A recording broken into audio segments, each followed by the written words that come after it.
Hello and welcome back to another video, and today we're talking about Thunderbolts. Asterisk. Yeah, so I finally saw it, and so here's the thing. I actually already saw it twice, in the same day, once in IMAX, once in Dolby. So I mean, that's gotta tell you that it was good then, right? But yeah, I'm gonna dive more into it though, of like what I liked about the movie, what I didn't like. Although at least we're seeing it twice, same day, so not much time to think about it really. There wasn't much that I did not like. Actually, there's very little, if I'm being completely honest. But yeah, it's time to talk about Thunderbolts. And I think I've reviewed every single MCU movie since Black Widow. I'm not breaking the streak now. So, in the last movie of Phase 5, which means a ranking will come in soon. I'm undecided on which ranking to go with. Maybe we'll have two rankings coming. We shall wait and see. Here we go. Let's talk about Thunderbolts. But I actually want to talk about pre-movie a little bit, because I just had a lot of excitement for this one. More than most, it seems. Like, I was one of the few people, it seemed, who was actually excited when they first announced the Thunderbolts movie. Because I was like, oh, Thunderbolts, that could be a lot of fun. Seeing bad guys do good things, that's always a fun time. And then they announced the cast and the lineup, and I was like, I literally love all these characters except for Taskmaster. Other than her, though, I really liked all the characters. Even Ghost. A lot of people are like, well, Ghost is kind of eh. I really liked her character in Ant-Man and the Wasp, personally. I thought she was a really good villain. So I was excited for it. And not to mention, especially like seeing the trailers, like this really looked like a film that I would love. Because I really like redemption stories. I really like stories about bad guys doing good things. I really like stories about a group of people who hate each other becoming a family. So having all those things plus characters I really like, I was like, oh man, this movie, this looks like, I think I'm gonna really like this. And honestly, if I end up not liking it, then they really dropped the ball.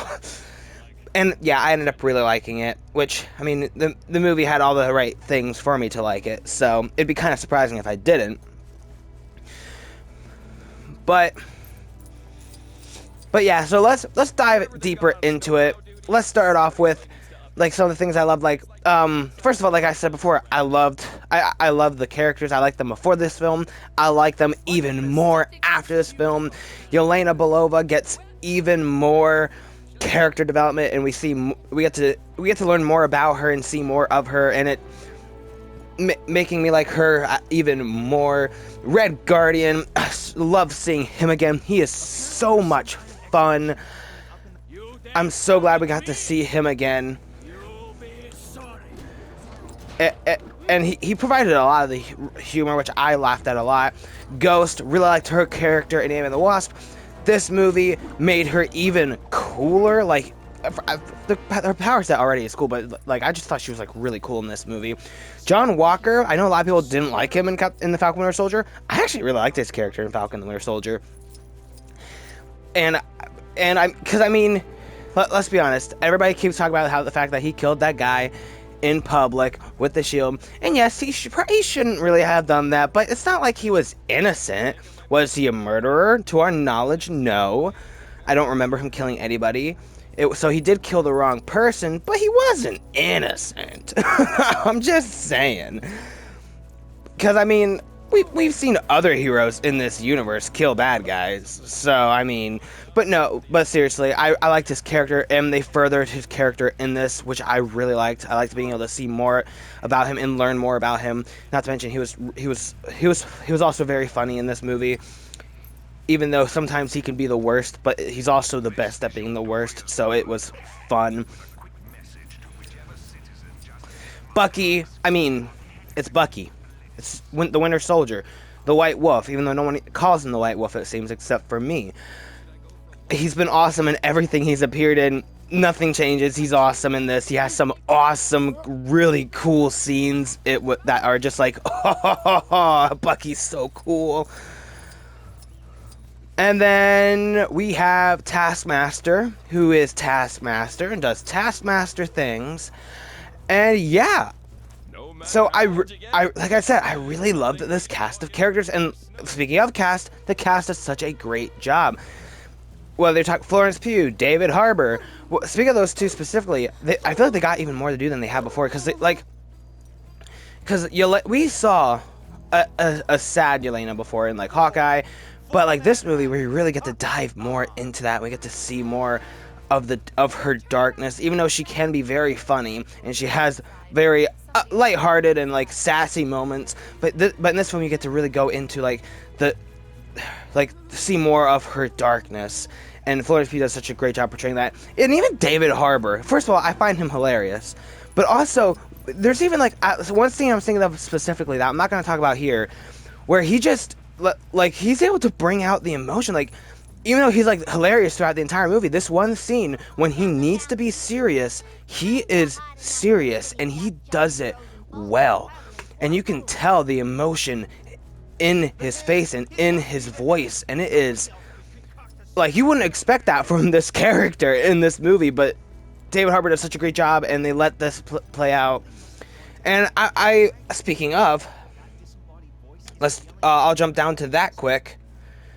This movie let itself be dark, and like it's not like super, oh no, don't take the teenagers to see this, like this should have been rated R. Although honestly I could have seen an R-rated version of this, if I'm being completely honest with you. Like in my mind I could be like, if you just added some of this here and added some of this there, you could have had an R-rated Thunderbolts. But that's just me. But no, like the movie isn't like, oh my goodness, how is this PG-13? But it allowed itself to be dark. It allowed serious moments to be serious. It wasn't like they didn't like undercut the serious tone with a joke. That happened very rarely. When it did happen, it's because, well, that's the characters that like there's a scene where we're having something serious and Yelena says a line, but that's because that's Yelena's character.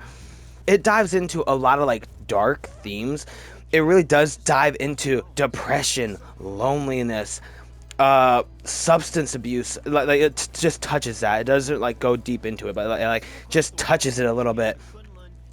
Same thing with they even lightly touch Suicide Squad. I'm not going to say just the one word because I don't think YouTube likes it, but I don't mind saying Suicide Squad. They even touches a bit of that topic, just a little bit. Enough for you to know, enough for it to hit you, be like, ooh, I felt that. But not enough for like the kiddos to be like, what's that? What are they talking about? So that was like, it was really done really well. Although you probably shouldn't take you very young kiddos to this one. The teenagers are fine, but the very young kiddos maybe not. But that really shocked me. Like they allowed it. Like, and it also dives into regret, and it surprised me with all these themes that it touched upon, and it let it play out. It wasn't just like, let's touch upon this very serious topic, and now here's a joke. It was when we're tackling this topic, we're actually tackling it, and now that we're done talking about it, now we can move on to the jokey stuff. And speaking of the jokey stuff, moving right into that, I found the movie to be very funny.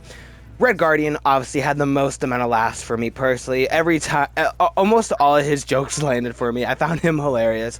But even other characters had moments that made me laugh. Yelena had moments. John Walker had moments. Ghost had a few moments, not too many.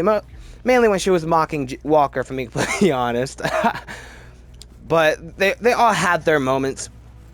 And then, speaking of them all having their moments, there's some like really cool action stuff in here.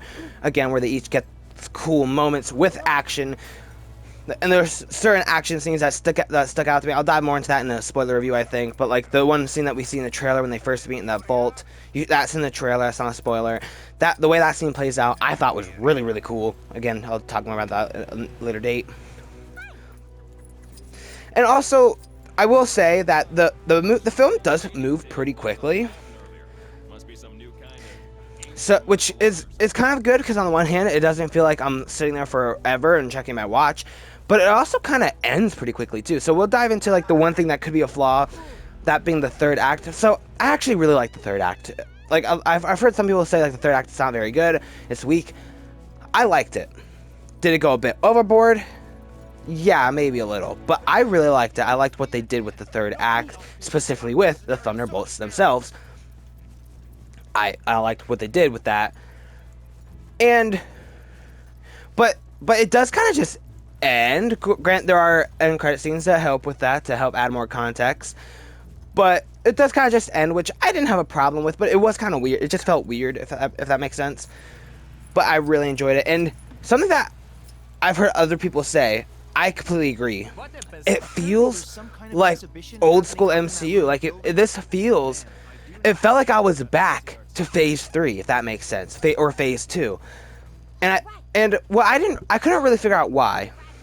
But I think what I heard about it is the reason why, because this movie is really good, but there's also it's also fully MCU, because when I think of the recent really good MCU films, Spider-Man No Way Home, Guardians 3, Deadpool and Wolverine, I'd throw Shang-Chi in there too.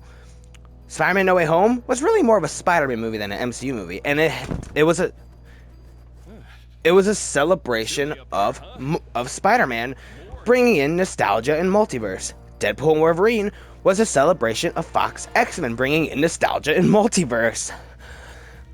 And Guardians of the Galaxy Volume 3 is closer to the MCU film, but even then, that's a celebration of Guardians of the Galaxy, and it's James Gunn's vision on how to conclude these characters.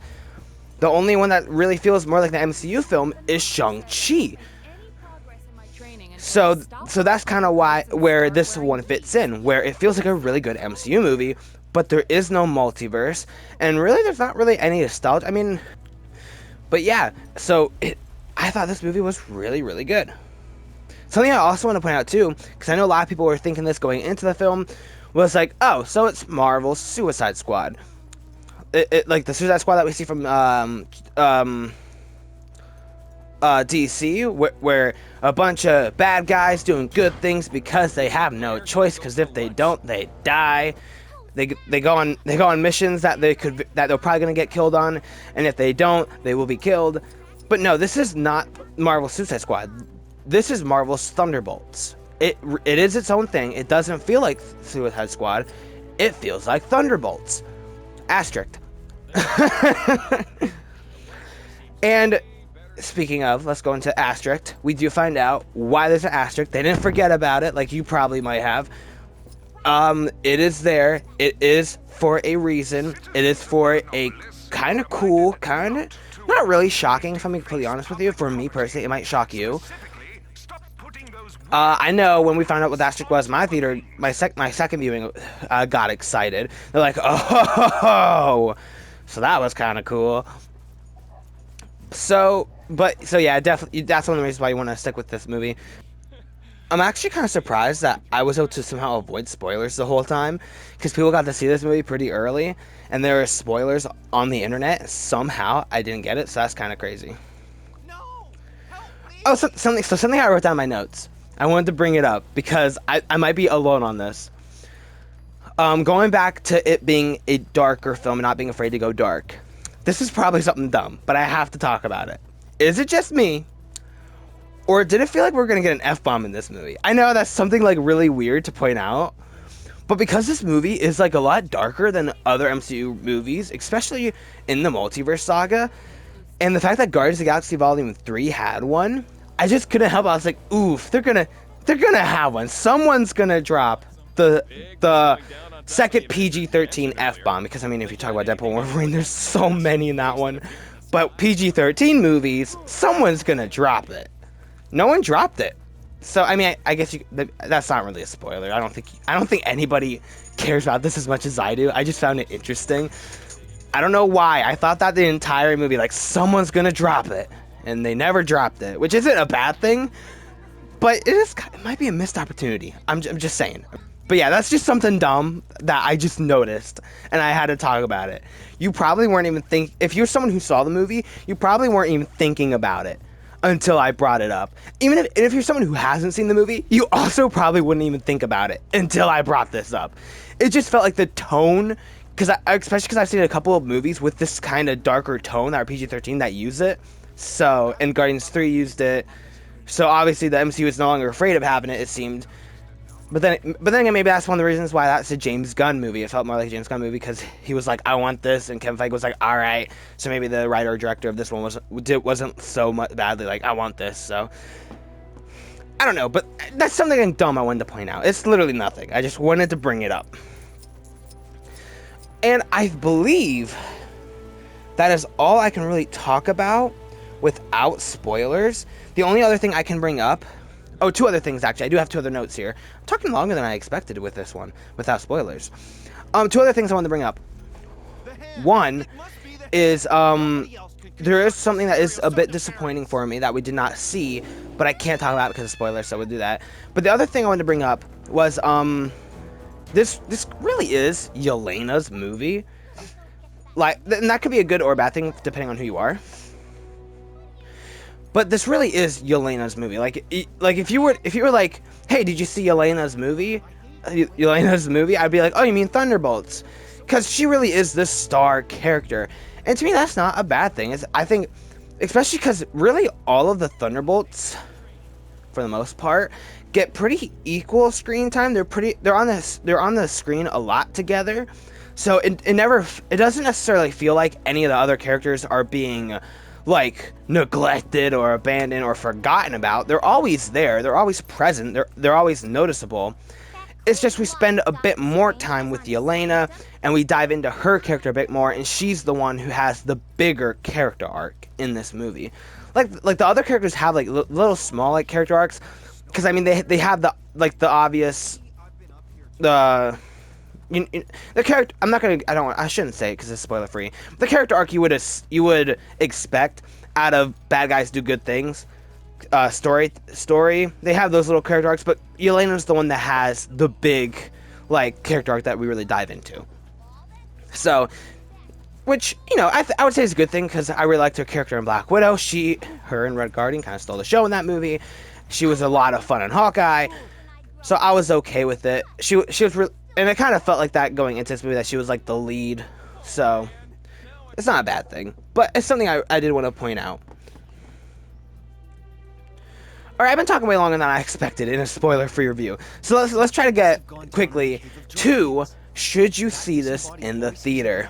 So obviously, if you are a huge Marvel fan, a big MCU fan, if you've been following along with MCU, yes, go see this in theaters. You probably already did, and if you didn't, what are you doing? Go see it right now. And if you are a casual fan who like watches here and there, but you don't like keep up with it like hardcore or dedicated, yeah, go see this in the theater. Like, and I feel like I feel like it's one of the ones that you should see. Like, when I think of, and so if you were to ask me, hey, I'm not watching everything post Endgame, what are movies I should see post Endgame?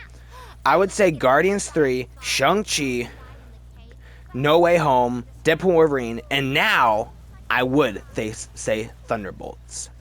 So yeah, go see this in the theater, whether you're a hardcore or a casual fan. Yeah. One last thing I want to point out. There are two end credit scenes. There's a mid-credit scene, there's an end credit scene. Mid-credit scene is a joke, but I find it funny. End credit scene is very important to the future. And it's also kind of cool that we actually have an end credit scene that feels exciting. It feels like we're actually building towards something, and I can kind of like see the destination with it. Unlike some of the previous end credit scenes that who knows if they'll get paid off, and definitely better than the Brave New World end credit scene. But yeah, so thank you guys so much for taking time to watch this video. If you like it, please hit like. If you want to see more videos like this, please hit subscribe. Like I said, I got a spoiler review coming, hopefully. I got rankings coming, hopefully. And I reviewed every MC movie post for Black Widow to Thunderbolts so far. Go check those out. Although some of those are dated now. I don't even know if my thoughts on those movies are the same or not, if I'm being completely honest with you. But still kind of cool. If you want to see some of my old videos, there you go. Thank you guys so much for taking time to watch this video again. I'll see you guys next time. We are the Thunderbolts. Asterisk.